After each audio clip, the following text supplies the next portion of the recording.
ओम शांति। 13 दिसंबर 2025 के बाबा के महावाक्य है। आज शनिवार है। मीठे बच्चे, तुम्हारी ये ईश्वरीय मिशन है। तुम सबको ईश्वर का बनाकर उन्हें बेहद का वर्षा दिलाते हो। मीठे बच्चे, तुम्हारी ये ईश्वरीय मिशन है। तुम सबको ईश्वर का बनाकर उन्हें बेहद का वर्षा दिलाते हो। प्रश्न: कर्मेंद्रियों की चंचलता समाप्त कब होगी? क्योंकि इसके बाद ही हम कर्मातीत बनेंगे। तो इसका उत्तर है, जब तुम्हारी स्थिति सिल्वर एज तक पहुंचेगी। बहुत गहरी बात है ये, बहुत गहरी बात है। लोग बाग बोलते हैं हम सतयुग में जाएंगे और यह बनेंगे, राजा बनेंगे, रानी बनेंगे, रॉयल प्रजा में जाएंगे, रॉयल फैमिली में जाएंगे। आप अपनी स्टेज पता करो कि अभी आप कलयुगी आत्मा हो, आपके दिन भर का दिनचर्या और आपकी स्थिति, यहाँ आप द्वापर तक पहुँचे हो। क्योंकि द्वापर की स्थिति भी बहुत अच्छी है, रजो प्रधान है, समझ रहे हो, और अभी हम तमो प्रधान है। तो आप एवरेज लगा लो कि हम ब्राह्मण बनने के बाद भी क्या हम रजो अवस्था तक पहुँचे हैं, तो द्वापर वाली स्थिति तक पहुँचे हैं। उसके बाद क्योंकि खान पान में चेक कर लो आप, उसके बाद फिर आप त्रेता तक आओगे तो आपकी, ये बाबा ने कहा, कर्मेंद्रियों की चंचलता समाप्त होगी। और सतयुग की तो फिर बात ही अलग है। वहाँ तक हम पहुँचे ही नहीं, और हम त्रेता तक पहुँचे ही नहीं। हम हमारी स्टेज त्रेता तक नहीं पहुँची, क्योंकि हम अभी कलयुग के अंत में है। तो चढ़ती कला है ना हमारी, ऊपर चढ़ रही है। तो कि इस कलयुग के बाद फिर द्वापर, उल्टा चलना, चक्र उल्टा चलेगा। द्वापर, फिर त्रेता, फिर सतयुग। तो आप बोले कि त्रेता तक अगर आपकी स्थिति आ रही है तो आपकी जो कर्मेंद्रियों की चंचलता है वो समाप्त हो रही है, और लोग बोल रहे हैं हम सतयुग में जाएंगे। तो इससे हम अपनी स्थिति को पता लगा सकते हैं। जब तुम्हारी स्थिति सिल्वर एज तक पहुंचेगी, अर्थात जब आत्मा त्रेता की सतो स्टेज, त्रेता सतो हो गई, द्वापर रजो हो गई, कलयुग तमो हो गया प्रधान, और सतयुग है सतो प्रधान, त्रेता है सतो, दोनों में अंतर है। जब तुम्हारी स्थिति सिल्वर एज मतलब त्रेता वाली तक पहुंचेगी, अर्थात जब आत्मा त्रेता की सतो स्टेज तक पहुंचेगी, तो कर्मेंद्रियों की चंचलता बंद हो जाएगी। अभी तुम्हारी रिटर्न जर्नी है, आगे बात। इसलिए कर्मेंद्रियों को वश में रखना है। कोई भी छिपाकर ऐसा कर्म नहीं करना जो आत्मा पतित बन जाए। वैसे अगर आज की बात बताऊं, इसमें आत्मा तो एक ही है, जो असली आत्मा है, जैसे आप परमात्मा कह लो या कुछ भी कह लो, वो तो कभी पतित बनती नहीं है। यहाँ पे बाबा बातें कर रहे हैं मन की, हमारे जो मन है, और जैसे सूफीज़्म में नफ्स बोला गया है, तो जो नफ्स, जो मन है, वो हमारा पतित हुआ हुआ है, उसको बाबा ठीक कर रहे हैं। आत्मा तो कभी हो ही नहीं सकती अपवित्र या पतित। तो बाबा बोल रहे हैं कि आत्मा पतित बन जाए,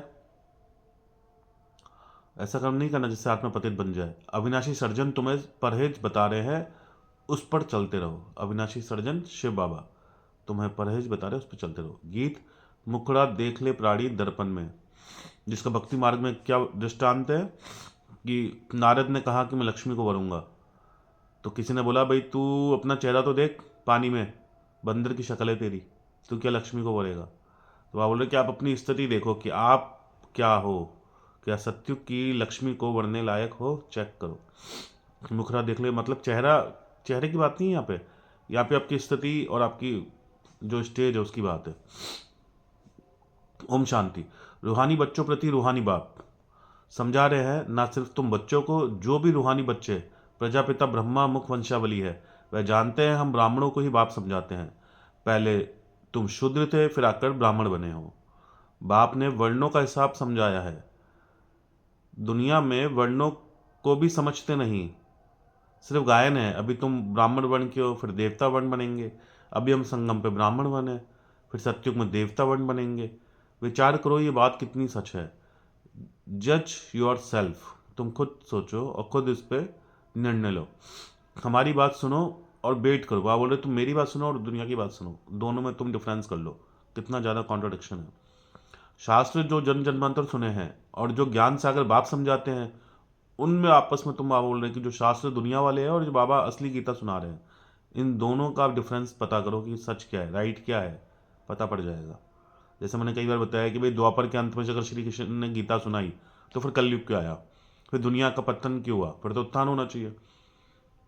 तो हमारे विवेक से हम पता लगा सकते हैं कि सच क्या है। ब्राह्मण धर्म अथवा कुल बिल्कुल भूले हुए हैं। तुम्हारे पास विराट रूप का चित्र राइट बना हुआ है। कौन सा है वो? जिसमें विष्णु चतुर्भुज वाला, वो विराट रूप है, राइट बना हुआ है, इस पर समझाया जाता है। बाकी इतनी भुजाओं वाला चित्र जो बनाए हैं देवी देवताओं को हथियार आदि बैठ दिए, वह सब रॉन्ग है। क्योंकि मनुष्य के दो हाथ ही होते हैं, किसी के चार और किसी के 8 हाथ होते ही नहीं है। वो एक आपको एक सिंबल बताया है। जैसे दुर्गा के 8 हाथ मतलब अष्ट शक्तियाँ, विष्णु के 4 हाथ मतलब 2 नारायण के और 2 लक्ष्मी के, तो कंबाइंड रूप हो गया विष्णु। ऐसे वो एक सिंबल है। बाकी 4 हाथ वाला अगर मनुष्य कोई आ भी जाए ना तो दुनिया भागने लग जाए, या फिर मीडिया में उसका नाम हो जाए और वो एक वो कौतूहल का विषय बन जाए, वो बहुत बड़ा, जो संभव नहीं है। तो आप बोल रहे हैं कि इतनी बाकी बुझाए वाले चित्र बनाए हैं और देवियों को हथियार आदि बैठ दिखाए हैं, ये सब रॉन्ग है। यह भक्ति मार्ग के चित्र है। इन आंखों से सब देखते हैं परंतु समझते नहीं। कोई के ऑक्यूपेशन का पता ही नहीं। अभी तुम बच्चों को अपनी आत्मा का पता पड़ा है और 84 जन्मों का भी मालूम पड़ा है। जैसे बाप तुम बच्चों को समझाते हैं, तुमको फिर औरों को समझाना है। शिव बाबा तो सबके पास नहीं जाएंगे भाई, परमात्मा थोड़ी सबके पास जाएंगे। वो तो हमको समझा रहे और हमें समझाना है। और पहले भी यही होता था। अगर आप हिस्ट्री उठा के देखोगे, जितने पैगंबर आए तो अल्लाह डायरेक्ट उनसे बात करता था और वो पैगंबर फिर सबको समझाते थे, फिर उनके फॉलोअर बनते थे। चाहे वो जीसस हो, चाहे वो मोहम्मद सल्लल्लाहु अलैहि वसल्लम हो, चाहे वो इब्राहिम हो, चाहे वो मूसा हो, मोजेस हो, तो यही हिस्ट्री रही है। तो भगवान जो सुप्रीम अथॉरिटी है वो थोड़ी किसी के पास जाएगा समझाने के लिए, वो तो अपने किसी खास बंदों को समझाएगा और उसके खास बंदे। तभी तो बोला ईश्वरीय मिशन। मिशन का काम क्या होता है? मैसेज पहुंचाना और अपने जैसे लोगों को बनाते जाना, अपनी टीम तैयार करना, वो होता है मिशन। जैसे मशीनरीज बोलते हैं, स्पेशली जो ईसाई मशीनरीज बड़ी फेमस है, जो कई मतलब स्पेशली हिंदुओं को जिनके पास पैसा नहीं है, जो गरीब है, आदिवासी है, उनको वो अपने धर्म में कन्वर्ट करते हैं जो। तो आप बोल रहे तुम बच्चों को समझाते हैं, तुमको फिर औरों को समझाना है। शिव बाबा तो सबके पास नहीं जाएंगे, जरूर बाप के मददगार चाहिए ना, इसलिए तुम्हारी है ईश्वरीय मिशन। आ गई बात। तुम सबको ईश्वर का बनाते हो, समझाते हो। वह हम आत्माओं का बेहद का बाप है, उनसे बेहद का वर्षा मिलेगा। देखो, जो जैसा होगा ना वो वैसी ही चीज़ देगा। तो जो बेहद का बाप, एक होता है हद का जिसने आपको शरीर देकर के पैदा करा, और एक है बेहद का जो पूरी दुनिया का मालिक है, वो आपका बाप है। रचयिता मतलब बाप हो गया ना, फादर। अब कई लोग बोलते हैं कि ना बाप कैसे होगा, बाप तो होगा नहीं परमात्मा। अरे भाई फादर, आज आप थोड़े बहुत अगर अंग्रेजी समझते हो और थोड़ा बहुत साइंस से रिलेट करते हो, तो साइंस में ऐसा बताते हैं कि कोई किसी चीज़ की इन्वेंशन करता है, आविष्कार करता है कोई साइंटिस्ट या रिसर्चर, तो उसको इंग्लिश में उसका फादर बोलते हैं, कि उस चीज़ का जनक वो है। तो उससे वो चीज़ रिलेटेड, यहाँ पे कोई वो नहीं है कि हाँ उसकी कोई वाइफ होगी, उससे उसने बच्चे पैदा करे और उससे हम निकले, ऐसा नहीं है। ये दुनियावी जो सिस्टम है वो ऊपर नहीं चलता। वहाँ के नियम कायदे कानून अलग ही है। वहाँ परमात्मा एक ही है, वहाँ दिन रात भी नहीं होती, वहाँ समय का चक्कर भी नहीं है। ये सूरज चांद सितारे जो घूम रहे हैं ना, ये सिर्फ इस एटमोसफियर में घूम रहे हैं। ये जो मैट्रिक्स जो मैं कई बार बोलता हूँ, जो समय जो है वो धोखा है, टाइम एंड स्पेस। आप इससे बाहर निकल जाओ, ना टाइम होगा ना स्पेस होगा। ये सूरज चांद जो सितारे जो घूम रहे हैं, पूरे सोलर सिस्टम घूम रहा है ये आपका अर्थ के ऊपर से। वो बोलते हैं साइंस वाले अर्थ घूम रही है, झूठ बोलते हैं वो। इस पर भी कभी प्रूफ के साथ बात करूंगा, अलग से क्लास करवाऊंगा, क्योंकि बेसिक नॉलेज भी बहुत ज़रूरी है। इससे आपके बहुत से कॉन्सेप्ट क्लियर होंगे। तो ये जो चांद और जो सूरज चक्कर लगा रहे हैं पृथ्वी के ऊपर से यूँ, जैसे पृथ्वी जो फ्लैट है वो गोल, वो चांद सूरज, वो सूरज यूँ और चांद यूँ, दोनों यूँ ऐसे चक्कर लगा रहे हैं यूँ। ऐसे दिनों रात होती है, ये है। तो जब इन दोनों को आप निकाल दो, खत्म, फिर अंधेरा ही अंधेरा। और उसमें ना कोई समय है ना वक्त है। सारा खेल चांद सूरज है, दिन रात का ही तो है। दिन रात से तो दिन हो रहा है, टाइम हो रहा है, फिर हमने घड़ी बना दी। और ये मैट्रिक्स इतनी रियल है कि फिर हमारी एज ही बढ़ती जाती है, तो हमें लगता है कि हाँ दिन बदल रहे हैं। कुछ वाक्यात होते हैं हमारे साथ जो अगले दिन नहीं होते। हमने कैलेंडर बना दिया, डेट बना दी, मंथ बना दी, ईयर बना दिए। तो ये बाकायदा मैट्रिक्स है जिसमें ये सारी चीज़ें चलती, लेकिन आप जैसे ही इन सब चीज़ों से ऊपर उठोगे तो सब चीज़ आप लगेगा ये सब झूठ है। ये मैट्रिक्स का मतलब ये होता है माया। तो आप बता रहे हैं कि तुम्हारी मिशन है, तुम सबको ईश्वर का बनाते हो, समझाते हो। वह हम आत्माओं का बेहद का बाप है, उनसे बेहद का वर्षा मिलेगा। तो जो जैसा होता है वैसा बनाता है। बेहद का बाप है तो बेहद का वर्षा देगा वो, पूरे कल्प का, सत्युग का बादशाह। फिर आप त्रेता में भी बनोगे, द्वापर में भी बनोगे, फिर कलयुग के अंत में भी सही रहोगे। लास्ट के कुछ जन्म जो आपके वो कुछ होंगे डाउन टू अर्थ वाले। तो अब तभी तो फिर बुलाओगे, फिर तभी परमात्मा आएंगे। तो समझाते हैं वे हम आत्माओं का बेहद का बाप है, उनसे बेहद का वर्षा मिलेगा। जैसे लौकिक बाप को याद किया जाता है, उनसे भी जास्ती पारलौकिक बाप को याद करना पड़े। लौकिक बाप जिसने हमको पैदा करा उसको सब याद करते हैं अपने अपने बाप को, और उससे भी कुछ ना कुछ वर्षा मिलता है, प्रॉपर्टीज़ वगैरह या कुछ पैसा धन दौलत। लेकिन पारलौकिक बाप को याद करना पड़ेगा। अगर आत्मा को छुड़ाना है इस मैट्रिक्स से, तो पारलौकिक बाप, परमात्मा, ईश्वर, अल्लाह, गॉड, उसको भी याद करना पड़ेगा। लौकिक बाप तो अल्पकाल के लिए सुख देते हैं, घर दिला देंगे, कार दिला देंगे, शादी करा देंगे, पैसा दे देंगे, तो जरूर थोड़ी इससे आपको सुख मिले। सुख सिर्फ एक पारलौकिक बाप, परमात्मा, शिव बाबा, निराकार, वो देते हैं नई दुनिया में हमको बादशाही देकर के, नई दुनिया सतयुग की। उनसे भी जास्ती पारलौकिक बाप को याद करना पड़े। लौकिक बाप तो अल्पकाल के लिए सुख देते हैं, बेहद का बाप बेहद का सुख देने वाला है। यह अभी आत्माओं को ज्ञान मिलता है। अभी तुम जानते हो 3 बाप है, जो मैंने आज से 3-4 दिन पहले मुरली में बताया था, लौकिक, पारलौकिक और अलौकिक। लौकिक जिसने हमको जन्म दिया, अलौकिक जिसे हम आदम, एडम, ब्रह्मा बोलते हैं अलग अलग भाषाओं में, और पारलौकिक परमात्मा, शिव, निराकार। बेहद का बाप जिसे बोलते हैं, बेहद का बाप अलौकिक बाप द्वारा, बेहद का बाप परमात्मा जिनका चित्र ऊपर परम नाम वाला लग रहा है, वो अलौकिक बाप ब्रह्मा द्वारा, आदम द्वारा, एडम द्वारा तुमको समझा रहे हैं। इस बाप को कोई भी नहीं जानते। ब्रह्मा की बायोग्राफी का किसको पता नहीं। मतलब आप बोल रहे हैं कि या तो अपने लौकिक बाप को याद करते हैं लोग बाग जिसने उनको जन्म दिया है, दूसरा फिर वो भगवान को याद करते हैं, अल्लाह को याद करते हैं, परमात्मा को याद करते हैं, लेकिन बीच वाला जो अलौकिक ब्रह्मा है इसको कोई याद नहीं करता। इसके बारे में लोगों को पता नहीं है। तो इस बारे में भी पता होना चाहिए कि जो एडम है डीएनए के हिसाब से, वो आदम जो है वही हमारा असली पिता है। तो बाबा बोल रहे हैं कि अलौकिक बाप को कोई नहीं जानते। एडम, आदम और ब्रह्मा की बात चल रही है, अलौकिक। इस बाप को कोई जानते नहीं। ब्रह्मा की बायोग्राफी का किसको पता नहीं है। उनका ऑक्यूपेशन भी जानना चाहिए ना। शिव की, कृष्ण की महिमा गाते हैं, बाकी ब्रह्मा की महिमा कहाँ है। अच्छा, अब एक चीज़ और देखो कि भक्ति में बहुत देवी देवताओं के पता नहीं अनगिनत मंदिर है। सबसे ज़्यादा तो चलो शिव जी के शिवलिंग, और सबके मंदिर मिलेंगे और अनगिनत मिलेंगे, अब गिनती नहीं कर पाओगे। गणेश के, हनुमान के, पूरे इंडिया हिंदुस्तान की बात कर रहा हूँ मैं। तो पूरे इंडिया हिंदुस्तान के अंदर, भारत के अंदर सिर्फ ब्रह्मा का एक ही मंदिर, पुष्कर, राजस्थान में। इसके पीछे बहुत गहरा रहस्य है। मेरा एक जानकार है, सिख है वो भी बहुत रिसर्च करता है स्पिरिचुअलिटी की। तो उनका ही भी ये कहना है कि एक ही मंदिर क्यों है, इसमें भी राज है कि ऊपर वाले की मर्जी में पत्ता नहीं हिलता। तो वो तो बोलता है सच को ढूंढो, सच की तलाश में है वो। थोड़ा थोड़ा वो पहुंच रहे हैं और लोगों को पहुंचा रहे हैं। वो एक अलग अपनी, एक अलग से वो एक काम कर रहे हैं वो। तो अच्छी बात है, लेकिन वो उनके भी कहने के बाद मतलब यही है कि एक ही मंदिर। अब तो पैसे की कमी है लोगों की, उनको ब्रह्मा को मानने की कमी है। क्या है, दूसरा मंदिर भी तो बन सकता है। कभी चिंतन करना है इस पर कि एक ही मंदिर है और वो एक ही है, दो बन ही नहीं सकता, बन ही नहीं रहा। तो मतलब सारा खेल परमात्मा के कंट्रोल में है ना, वही कर रहा है ना सब कुछ।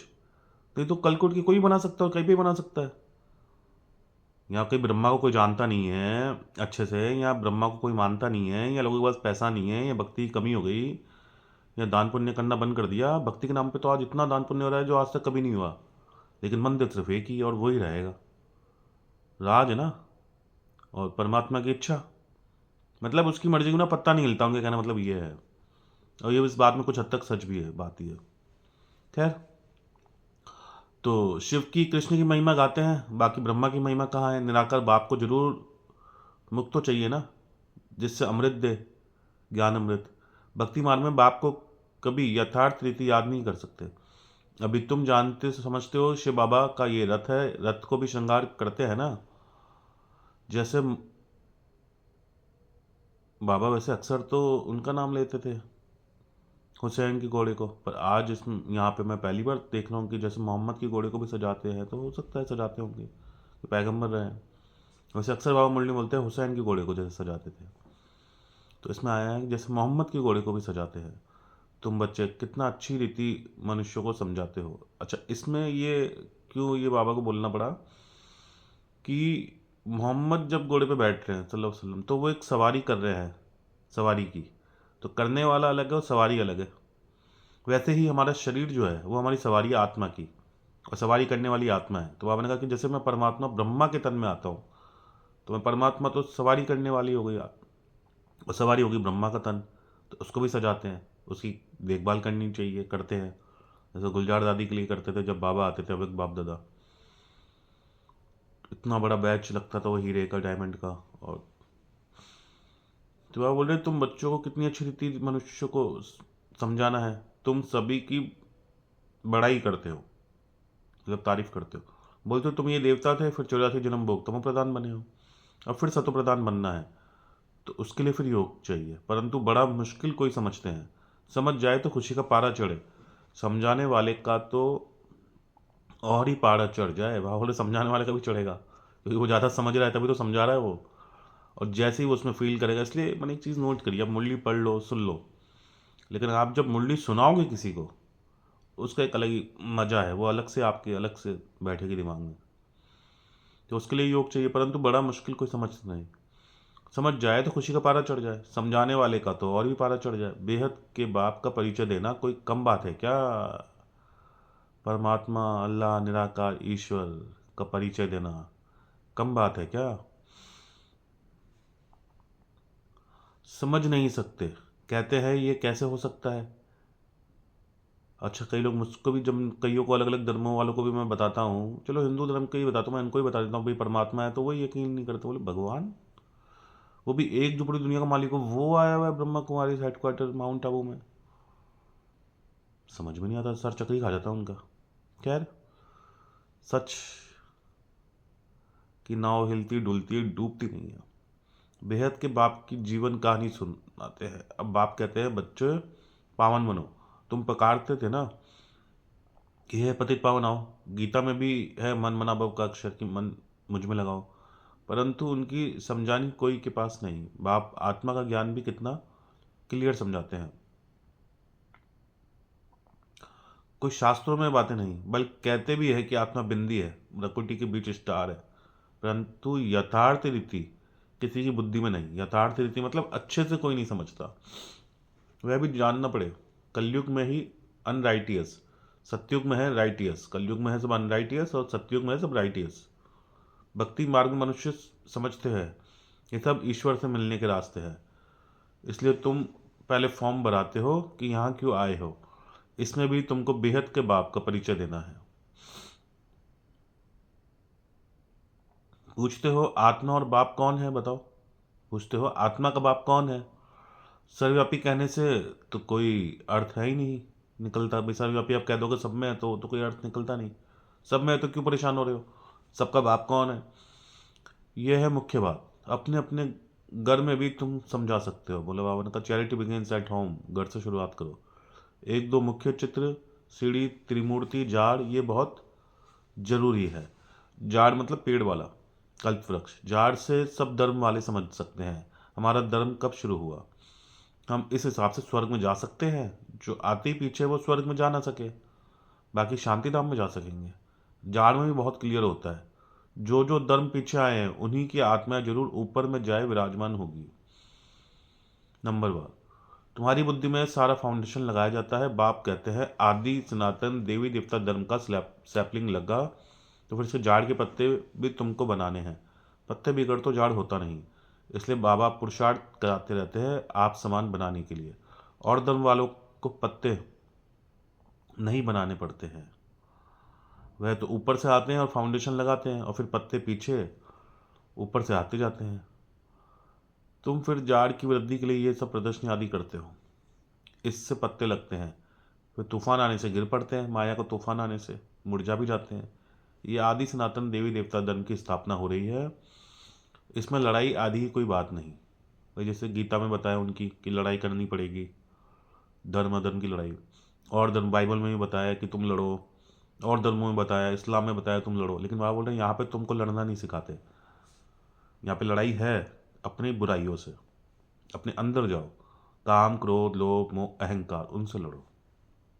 इसमें कोई लड़ाई आदि की बात नहीं, सिर्फ बाप को याद करना है और कराना है। तुम सबको कहते हो, और जो भी रचना है उनको छोड़ो। रचना से कभी वर्ड समझ ना सके, मतलब बाबा कहना मतलब कि जितनी ज़्यादा ये क्रिएशन है इसमें आप फंसे हुए हो, इंसानों की बात भी हो रही है, तो उनसे निकलो कि इंसान कभी किसी का भला नहीं कर सकता। हद मार के ज़्यादा से ज़्यादा कोई अल्पकाल के लिए कुछ टेम्पररी कुछ कर देगा, लेकिन आत्मा का भला तो सिर्फ एक परमात्मा ही करता है। तो तुम सब को कहते हो कि जो भी रचना है उनसे निकलो, रचना से कभी वर्षा मिल ना सके, रचे तब बाप को ही याद करना है। और ये बात किसी की बुद्धि में आ ना। बाप का बनकर, ज्ञान में आकर फिर अगर कोई ऐसा काम करते हैं तो उनका बोझा सिर पर बहुत चढ़ता है। बाप पावन बनाने आते हैं, फिर ऐसा कुछ काम करते हैं तो और पतित बन पड़ते हैं। इसलिए बाबा कहते हैं ऐसा कोई बुरा काम ना करो जो घाटा पड़ जाए, बाप की ग्लानी मतलब बदनामी ना हो, ऐसा कर नहीं करो जो विकर्ण जास्ती हो जाए। परहेज रखनी पड़ती है, परहेज, सारा खेल इसी का है। दवाई में भी परहेज रखी जाती है। डॉक्टर कहे ये खटाई आदि नहीं खाना तो मानना चाहिए, कर्मेंद्रियों को वश करना पड़ता है। अच्छा, होम्योपैथिक में ज़्यादातर ये खटाई मना होती है। अगर छुपाकर खाते रहेंगे तो फिर दवाई का असर नहीं होगा। इसको कहा जाता है आसक्ति, मतलब अच्छा है जो अंदर इच्छा है ना, ये लबलबाती है जुबान और आंखें देखती है। बाप भी शिक्षा देते हैं ये नहीं करो, सर्जन है ना। लिखते हैं बाबा मन में संकल्प बहुत आते हैं, खबरदार रहना है। गंदे स्वप्न मनसा में संकल्प आदि बहुत आएंगे, इनसे डरना नहीं है। सत्युग त्रेता में ये बातें होती नहीं। तुम जितना आगे नज़दीक होते जाएंगे, सिल्वर एज तक पहुंचेंगे, तब कर्मेंद्रिया, आगे प्रश्न का उत्तर, कर्मेंद्रियों की चंचलता बंद हो जाएगी, कर्मेंद्रिया वश हो जाएगी। इसका मतलब अगर हमारी कर्मेंद्रिया चंचलता में है और हमारे वश में नहीं है तो हम अभी त्रेता तक भी नहीं पहुंचे। जागो जागो सत्युगी आत्माओं, त्रेता तक भी नहीं पहुंचे आप। ब्रेकिंग न्यूज़, झंझोड़ देने वाली खबर है ये बाबा की मुरली के हिसाब से। सिल्वर एज तक पहुंचेंगे तब कर्मेंद्रियों की चंचलता बंद हो जाएगी, कर्मेंद्रिया वश हो जाएगी। सत्युग त्रेता में वश थी ना। जब उस त्रेता की अवस्था तक पहुंच जाओगे तब वश होगी। फिर सत्युग की अवस्था में आएंगे तो सतो प्रदान बन जाएंगे, उससे भी एक हाईयर डिग्री है। फिर सब कर्मेंद्रिया पूर्ण रूप से वश में हो जाएगी। कर्मेंद्रिया वश थी ना, नई बात थोड़ी है। आज कर्मेंद्रियों के वश है उस टाइम पे कर्मेंद्रिय वश थी और आज हम कर्मेंद्रियों के वश है। कल फिर पुरुषार्थ कर कर्मेंद्रियों को वश कर ले। वह तो 84 जन्म उतरते आए हैं, अभी रिटर्न जर्नी है। सबको सत्व प्रधान अवस्था में जाना है, चाहे वो योग से चाहे वो भोग से, मार खा के। दुनिया के साथ तो यही होगा, बाबा के बच्चों के साथ भी बहुत यही होगा। क्या बोलते हैं उसको, पछतावा, क्योंकि योग ही नहीं है। सबको सत्व प्रधान अवस्था में जाना है, अपना चार्ट देखना है हमने कितने पाप पुण्य किए हैं। बाप को याद करते करते आयरन एज से सिल्वर एज तक पहुंच जाएंगे तो कर्मेंद्रिय वश हो जाएगी। दोबारा बाबा बोल रहे हैं, फिर तुमको महसूस होगा कि अभी कोई तूफान नहीं आते। अरे बाबा रे, तूफान आते हैं मतलब हम सिल्वर एज तक भी नहीं पहुंचे। वह भी अवस्था आएगी, फिर गोल्डन एज में चले जाएंगे। मेहनत कर पावन बनने से खुशी का पारा भी चढ़ेगा। जो भी आते हैं उनको समझाना है कैसे तुमने 84 जन्म लिए हैं। जिसने 84 जन्म लिए हैं वही समझेंगे। अच्छा, ये एक राज की बात बाबा बता रहे, परमात्मा, मैं नहीं बोल रहा, कि ये ज्ञान उसी को समझ में आएगा जिसने सत्युग में आना है, त्रेता में आना है। जिसने नहीं आना उसको कितना ही समझा लो वो नहीं समझेगा, उसके ऊपर से जाएगा ये।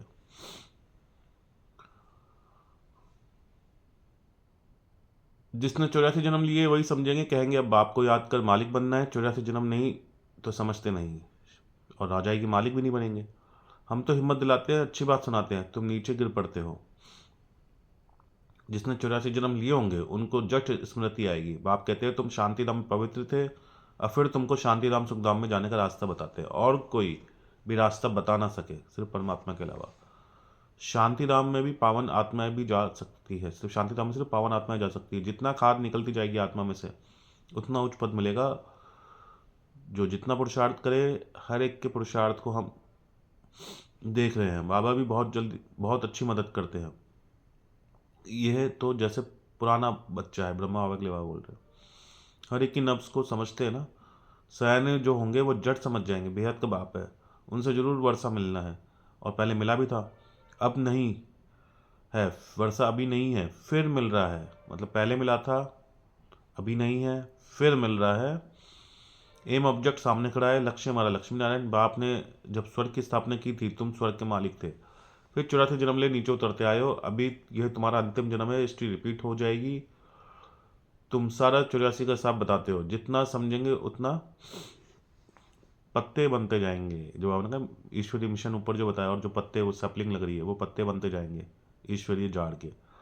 तुम भी बहुतों को आप समान बनाते हो ना। तुम कहेंगे हम आए हैं सारे विश्व को माया की जंजीरों से छुड़ाने। बाप कहते हैं मैं सबको रावण से छुड़ाने आता हूँ। तुम बच्चे भी समझते हो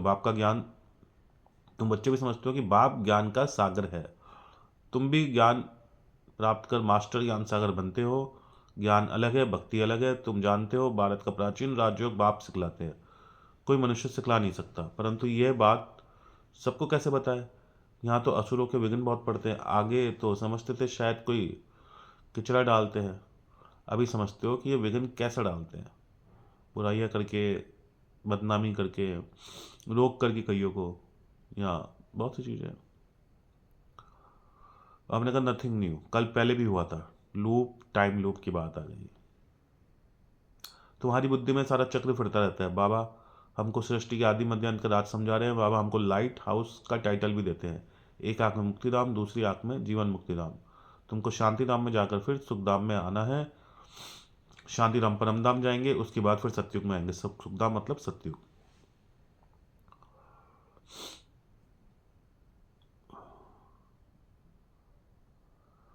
ये है ही दुखधाम। बाप कहते हैं इन आंखों से जो कुछ भी तुम देखते हो उनको भूल जाओ, अपने शांति धाम घर को याद करो। आत्मा को पावन बाप बनाते हैं। इसको ही अव्यभिचारी योग कहा जाता है। अव्यभिचारी मतलब सिर्फ एक से, व्यभिचारी मतलब बहुतों से। तो इसलिए व्यभिचार को बुरा बुरा माना गया है। ज्ञान भी एक से ही सुनना है, वह है व्यभिचारी ज्ञान। याद भी एक को करना है, मेरा तो एक, दूसरा ना कोई, ये पक्का कर लो। मेरा तो एक शिव बाबा, दूसरा ना कोई, दूसरा है ही नहीं कोई। जैसे आदि शंकराचार्य बोल के गए हैं कि ब्रह्म सत्यम जगत मिथ्यम। जब तक अपने को आत्मनिश्चय नहीं करेंगे तब तक एक की याद आएगी नहीं। जब तक अपने को आत्मा समझोगे एक की याद आएगी नहीं। अच्छा, एक और हमारे ऋग्वेदों में ऐसी कई चीज़ें लिखी हुई है। एकम ब्रह्म द्वितीय नास्ति, कि ब्रह्म एक है और उसके अलावा कोई है ही नहीं। तो मैं तो एक बाबा की बनूंगी, मुझे जाना है बाबा के पास। ये शरीर तो पुराने जड़ जड़ी भूत है, इसमें भी ममत्व नहीं रखना है। ये ज्ञान की बात है। ऐसा नहीं शरीर की संभाल करनी नहीं करनी, अंदर में समझना है ये पुरानी खाल है, इसे तो अब छोड़ना है। तुम्हारा है बेहद का संन्यास। वे तो जंगल में चले जाते हैं, तुमको घर में रहते याद करना है। याद में रहते रहते तुम शरीर छोड़ सकते हो। कहाँ भी हो तुम बाप को याद करो। याद में रहेंगे, सुदर्शन चक्रधारी बनेंगे तो कहाँ भी रहते तुम उच्च पद पा लेंगे। जितना इंडिविजुअली मेहनत करेंगे उतना उच्च पद पाएंगे। घर में रहते भी याद की यात्रा में रहना है। अभी फाइनल रिजल्ट में थोड़ा टाइम है, लेकिन अभी लड़ाइयाँ चालू होने वाली है। सब बोल रहे हैं, सब ऐसी लड़ाई लगेगी जो कभी ना देखी ना सुनी होगी। पर जो मूंडमती लोग, जो गीता में लिखा हुआ है उसमें, मूर्ख लोग ऐसे नशा करके सो रहे हैं कि उनको बताएं तो वो हंसते हैं। बोले आप विनाश चाहते हो। अरे विनाश नहीं चाहते, विनाश है डूम्स डे, बाइबल बोल रही है। इस्लाम बोल रहा है कुर्ब कयामत। और परमात्मा बोल रहे हैं कि विनाश तो सामने खड़ा है। जागो जागो, समय पहचानो, भारत में भगवान आए हैं। कहीं देर ना हो जाए, कहीं देर ना हो जाए। फिर नई दुनिया भी तैयार चाहिए ना। अभी कर्मातीत अवस्था हो जाए तो सूक्ष्म वतन में रहना पड़े। अच्छा जी, सूक्ष्म वतन में रहकर भी फिर जन्म लेना पड़ता है। आगे चलकर तुमको सब साक्षात्कार होगा। अच्छा, मीठे मीठे सिखलते बच्चों प्रति माता पिता बाप दादा का याद प्यार। गुड मॉर्निंग रूहानी बाप की रूहानी बच्चों को नमस्ते। हम रूहानी बच्चों की रूहानी माता पिता बाप दादा को याद प्यार। गुड मॉर्निंग, नमस्ते, शुक्रिया बाबा, शुक्रिया, गुड मॉर्निंग। धारणा के लिए मुख्य सार, एक बाप से ही सुनना है, एक की ही अव्यभिचारी याद में रहना है, इस शरीर की संभाल करनी है, लेकिन ममत्व नहीं रखना है। संभाल भी करनी है, ममत्व नहीं रखना है। बाप ने जो परहेज बताई है उसे पूरा पालन करना है। कोई ऐसा कर्म नहीं करना है जो बाप की गिलानी हो, पाप का खाता बने। अपने को घाटे में नहीं डालना है। वरदान, तीन सेवाओं के बैलेंस द्वारा सर्व गुणों की अनुभूति करने वाले गुण मूर्त भव। जो बच्चे संकल्प, बोल और कर्म द्वारा सेवा पर तत्पर रहते हैं वही सफलता मूर्त बनते हैं। तीनों में मार्क्स समान है। सारे दिन में तीनों सेवाओं का बैलेंस है तो पास विद ऑनर व गुण मूर्त बन जाते हैं। उनके द्वारा सर्व दिव्य गुण का श्रृंगार स्पष्ट दिखाई देता है। एक दूसरे को बाप के गुणों का, स्वयं धारणा के गुणों का सहयोग देना ही गुण मूर्त बनना है, क्योंकि गुण दान सबसे बड़ा दान है। स्लोगन, निश्चय रूपी फाउंडेशन पक्का है। निश्चय बुद्धि विजयंती जो बाबा बोलते हैं। निश्चय रूपी फाउंडेशन पक्का है तो श्रेष्ठ जीवन का अनुभव स्वतः होगा। सारा खेल निश्चय का है। अव्यक्त इशारे अब संपन्न व कर्मातीत बनने की धुन लगाओ। पिछले कर्मों के हिसाब किताब के फलस्वरूप तन का रोग हो, मन के संस्कार हो, अन्य आत्माओं के संस्कारों से टक्कर भी खाते हो, लेकिन कर्मातीत कर्म भोग के वश ना होकर मालिक बन हिसाब चुकतू करने। कर्मातीत बन कर्म भोग चुकतू करना, यह है कर्मातीत की निशानी। प्रैक्टिस करो, अभी अभी कर्म योगी, अभी अभी कर्मातीत स्टेज कि बन गई है हमारी, बनानी नहीं है, बन चुकी है। सार क्या था मीठे बच्चे? तुम्हारी यह ईश्वरीय मिशन है, तुम सबको ईश्वर का बनाकर उन्हें बेहद का वर्षा दिलाते हो। ओम शांति।